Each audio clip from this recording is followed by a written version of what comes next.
Is he your frontline supervisor? The question hung in the dry, dusty air between us. Staff Sergeant Miller's smirk was a thin, cruel line on his face, a mask of satisfaction that barely concealed his deep-seated insecurity. He knew the answer. He knew the regulations as well as I did, but this wasn't about regulations. This was about power. I had just explained the direct order from a Chief Warrant Officer 5, a man whose rank was so high he was practically a myth, an order given out of common sense and decency. Miller just stared at me, his eyes cold and flat, enjoying the moment. He enjoyed watching the brief spark of relief I had felt for the last few hours die out. He leaned in, his voice a low, condescending drawl. "Go back to the armory. Give them back the pistol and get your assigned weapon. Now." The humiliation was a physical blow, heavy and suffocating. He wasn't just giving me an order, he was forcing me to disobey a senior officer, all to prove his tiny point. My name is Victoria, and for the last month, my life in this sweltering desert country has been defined by two things: 15-hour shifts in a windowless room and the absurd, punishing weight of the heavy weapons slung over my shoulder. My job was technical, detail-oriented, and 1,000 miles from any real danger. I was a soldier, but my battles were fought with circuits and code, not on a battlefield. Yet from the moment I arrived, Staff Sergeant Miller had made it his personal mission to remind me of my place. He had a special rule for the newer members of our section. We were assigned the heaviest, most cumbersome weapons available, while the soldiers who had been there longer carried simple pistols. It was his daily, petty reminder of who was in charge. The weapon was a monster. Its weight was a constant, grinding pressure on my shoulder and back, a dull ache that never truly went away. It made every simple task a chore. Walking through a doorway meant turning sideways. Sitting at my console meant finding a place to prop the awkward metal beast. It was a pointless, inefficient burden.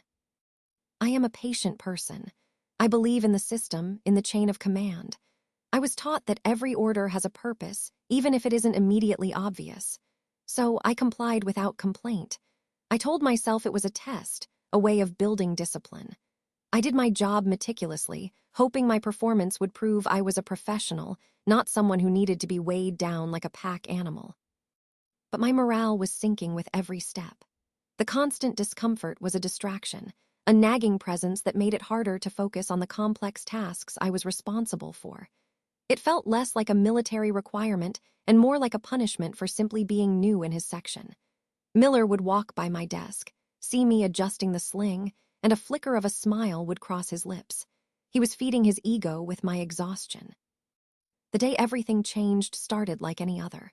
The sun was relentless, baking the sand and metal of the base into a giant oven. I was walking from my workstation to the operations center, the heavy weapon banging against my side with every step. The strap was digging a familiar groove into my shoulder, and a trickle of sweat was tracing its way down my spine. Then I saw him, Chief Warrant Officer 5 Evans. Even if you didn't see the rank on his collar, you knew he was important. He had an aura of quiet, absolute competence.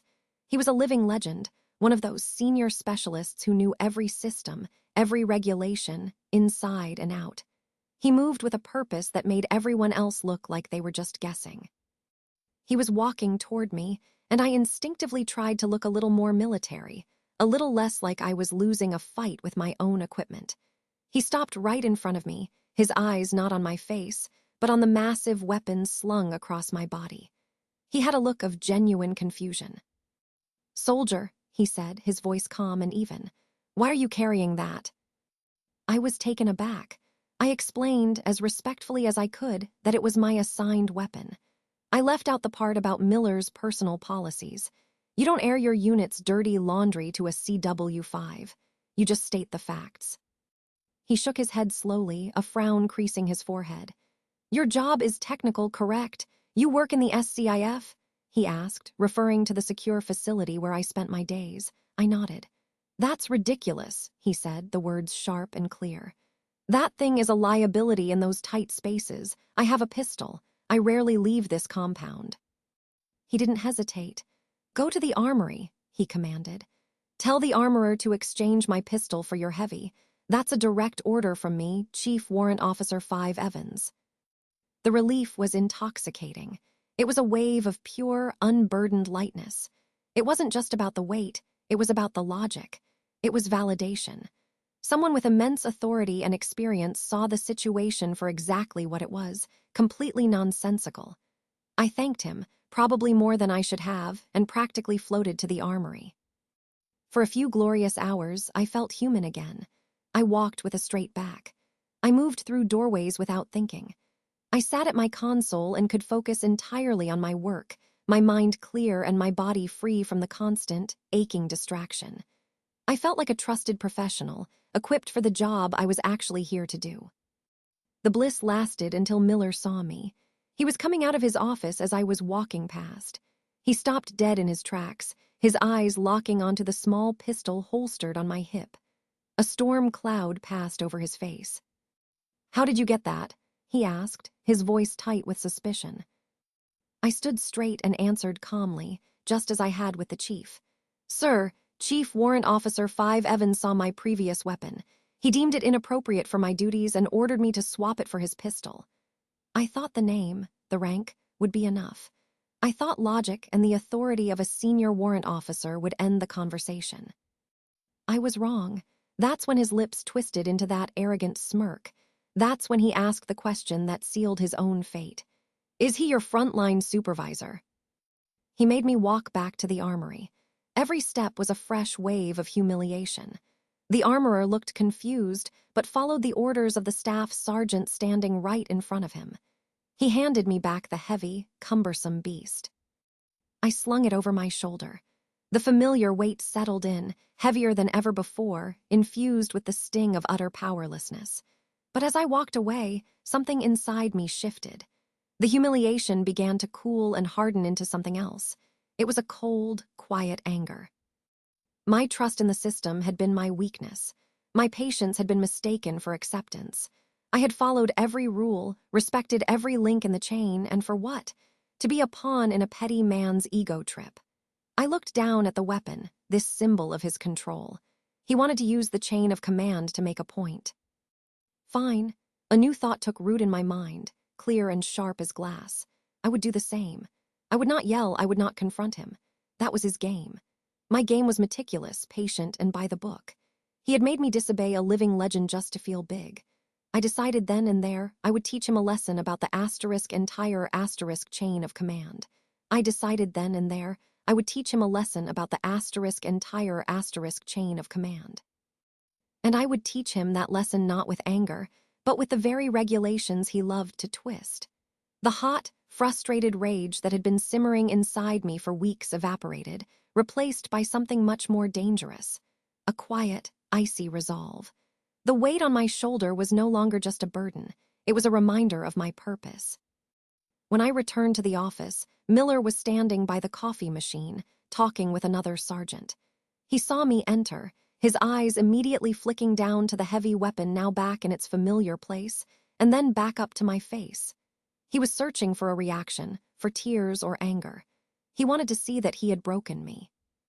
I gave him nothing. I walked straight to him, stopped at a respectful distance, and looked him directly in the eye. My expression was neutral, my voice was steady. "Roger, Sergeant," I said, the words clear and professional. "Mission complete."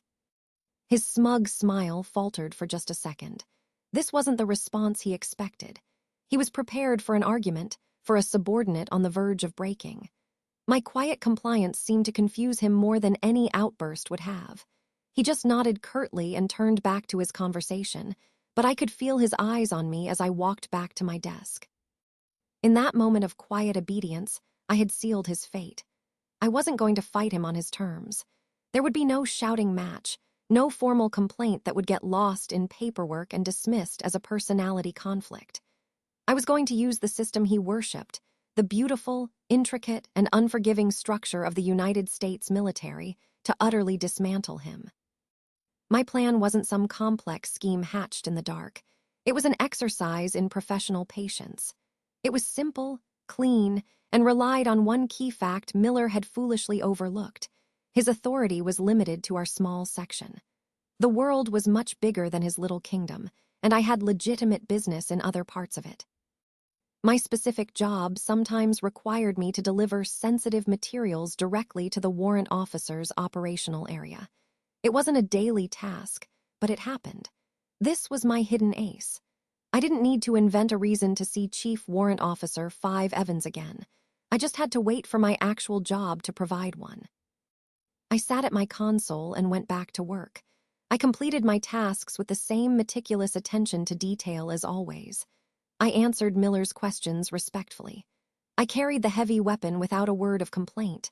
To anyone watching, I was the model of a defeated but dutiful soldier. But inside, I was a predator, waiting for the perfect moment to strike. Miller, in his profound arrogance, believed he had won. He saw my compliance as submission. He would occasionally walk past my desk, a little smirk playing on his lips. He thought he had put the new girl in her place, reinforcing his dominance for all to see.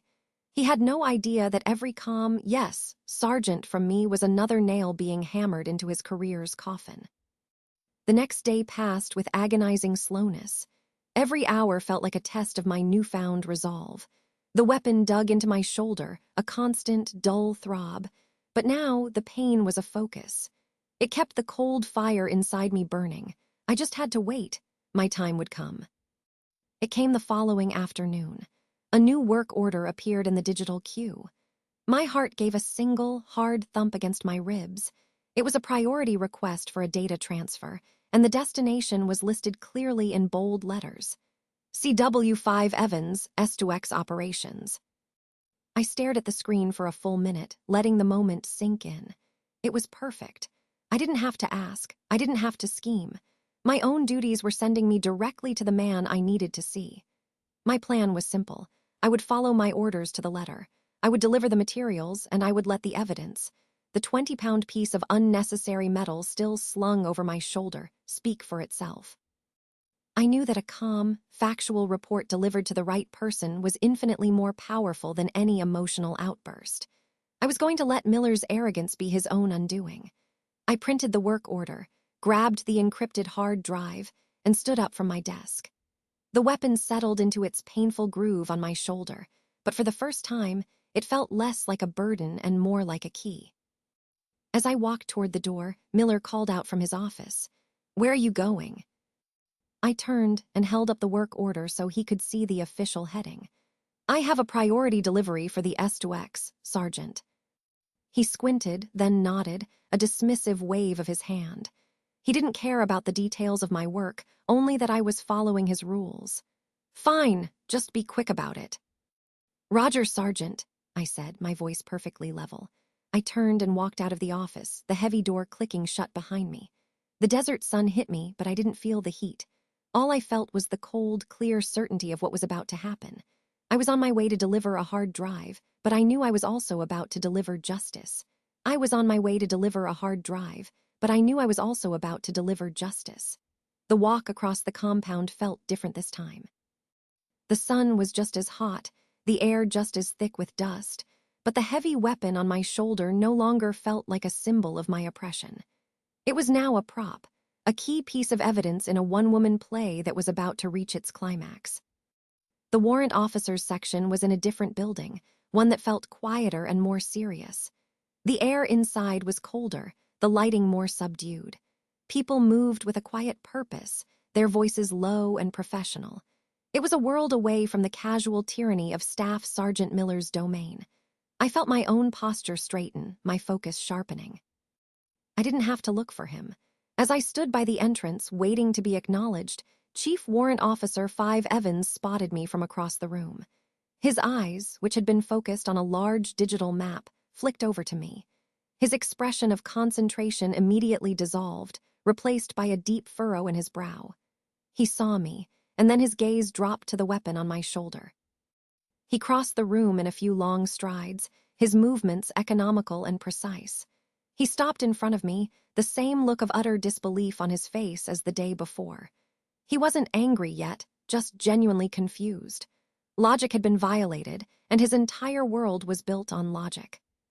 "Specialist," he began, his voice even but laced with an unmistakable edge of impatience.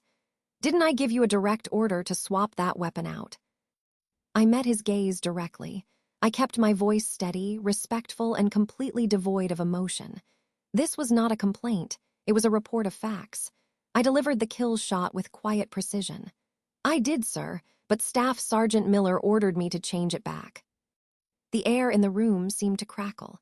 The low hum of the servers was the only sound. I saw a flicker of something hard and dangerous in his eyes. He had given a logical, lawful order to a soldier, and a mid-level non-commissioned officer had countermanded it for no logical reason. This was an affront to the very system he embodied. "Did you inform him that it was a direct order from me?" he asked, his voice now dangerously low. "Yes, sir, I did," I replied. A long, heavy silence stretched between us. He stared at me, but I could tell he was seeing past me, processing the implications. He was calculating the sheer, unmitigated arrogance required for a staff sergeant to override a chief warrant officer 5. Finally, he gave a slow, deliberate nod. "Okay, Victoria," he said, using my first name for the first time. It wasn't a gesture of friendliness. It was a sign that things had just become very, very serious. "Follow me." The walk back to Miller's office was the most satisfying stroll of my entire deployment. Every step felt light, despite the weight on my shoulder. I walked 2 paces behind and to the left of the chief, a silent, professional shadow. We moved through the corridors, and people instinctively got out of his way. He was a shark moving through a tank of minnows, and I was the pilot fish right behind him. We arrived at my section.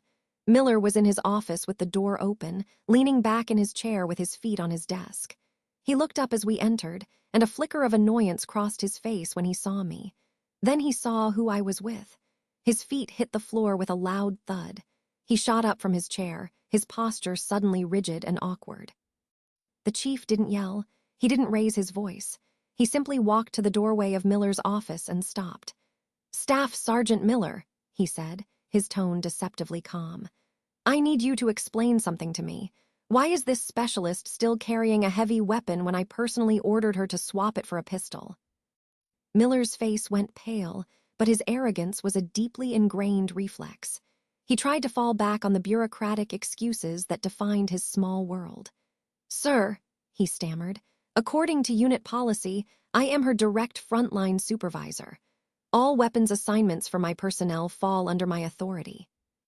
The chief listened patiently, his expression unreadable.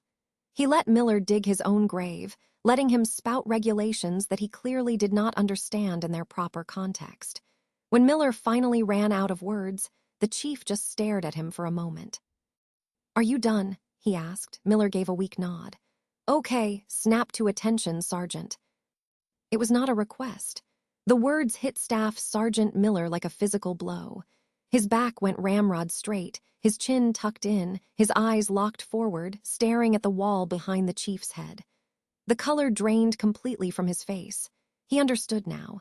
He had picked a fight with a god, and judgment had arrived. The chief then turned his head slightly and looked at me. "Specialist, go to the armory, switch your weapon, now." "Yes, sir," I said. He then excused me with a slight nod, stepped into Miller's tiny office, and I heard the distinct, final sound of the door being locked from the inside. I didn't rush. I walked to the armory with deliberate slowness, savoring every single step of my freedom. As I was leaving my sections area, it began. I could hear the muffled but unmistakable sound of Chief Warrant Officer 5 Evans' voice. He wasn't shouting. It was a controlled, brutal dismantling of a man's pride, delivered with the precision of a surgeon. Then came a new sound, a rhythmic thumping that echoed faintly down the hall. It was followed by the chief's voice, counting in a cadence that was far more terrifying than any scream. 1, Sergeant, 2, Sergeant, 3, Sergeant. Other soldiers were moving through the corridor. They heard it too. A few of them, people who had also suffered under Miller's petty reign, exchanged wide-eyed smirks. No one was obvious about it, but a shared understanding passed between us. The king was being overthrown. In that moment, Staff Sergeant Miller's authority, which he guarded so jealously and wielded so cruelly, had completely evaporated. He was no longer a feared supervisor. He was just a man being publicly and professionally taken apart by a force of nature he had been too arrogant and too stupid to ever truly respect. He was no longer a feared supervisor. He was just a man being publicly and professionally taken apart by a force of nature he had been too arrogant and too stupid to ever truly respect. My walk to the armory was quiet and surreal. The sounds of Miller's corrective training faded behind me, replaced by the normal, everyday noises of the base. It was as if I had stepped through a curtain into a different reality, one where logic had been restored. The armorer saw me coming.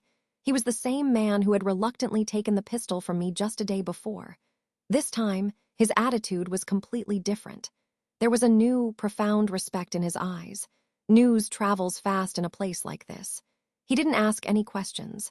He simply took the heavy weapon from me, his hands treating it like a piece of historical evidence. He retrieved the pistol, the very one I had held for a few glorious hours, and handed it to me with an almost ceremonial slowness. "Here you go, specialist," he said, his voice low. "This belongs to you now." I holstered the weapon. It felt impossibly light, a perfect balance of utility and reason. It felt right. When I returned to my section, the atmosphere was thick with unspoken tension. The door to Miller's office was still closed, and a deep silence had fallen over the room. My coworkers were all at their desks, staring intently at their screens, but I knew none of them were actually working. They were all listening, waiting. I walked to my station, sat down, and calmly resumed my duties. The message was clear. I was a professional, and I was here to do my job. An hour later, the door to Miller's office finally opened. He emerged, his uniform drenched in sweat, his face pale and blotchy. He looked smaller, diminished. He didn't look at me. He didn't look at anyone. He walked stiffly to his desk, gathered some paperwork, and left the office without a word. The king had been deposed, and his throne was now just a chair. The weeks that followed settled into a new kind of normal. Staff Sergeant Miller was still technically our supervisor, but his authority was gone. He became a ghost in his own office. He gave orders in a quiet, hesitant voice, and we followed them, but the fear was gone. He was just a hollow man going through the motions, a cautionary tale in a khaki uniform. 6 months later, the final act of his career played out. He had been so thoroughly and professionally discredited that he was quietly reassigned. I saw him once, across the compound, managing a warehouse full of spare parts. It was a dead-end logistics job, a place where they sent people to be forgotten.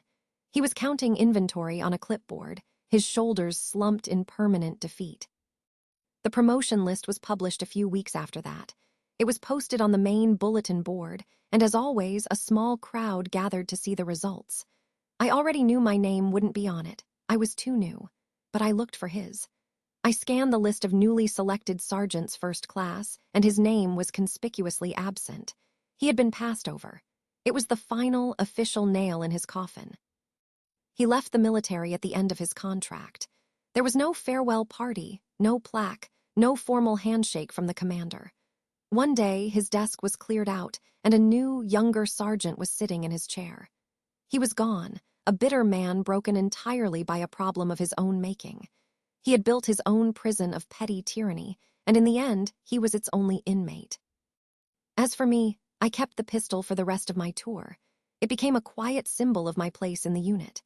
Chief Warrant Officer 5 Evans took me under his wing, not in a paternal way, but as a mentor who respected competence.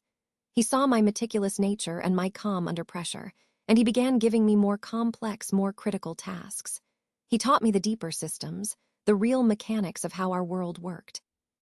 I earned a reputation. I was the quiet specialist who got things done. I never raised my voice, I never complained, and I never had to. I had learned the most valuable lesson of my career in that dusty, sun-baked country. I learned that true power isn't about being the loudest person in the room or having authority over a few subordinates. It's not about making people carry heavy things just because you can. True power is about understanding the real rules of the game, the ones that exist far above the petty kingdoms of insecure men. It's about patience, professionalism, and letting your opponent's own ego write a check that his rank could never hope to cash.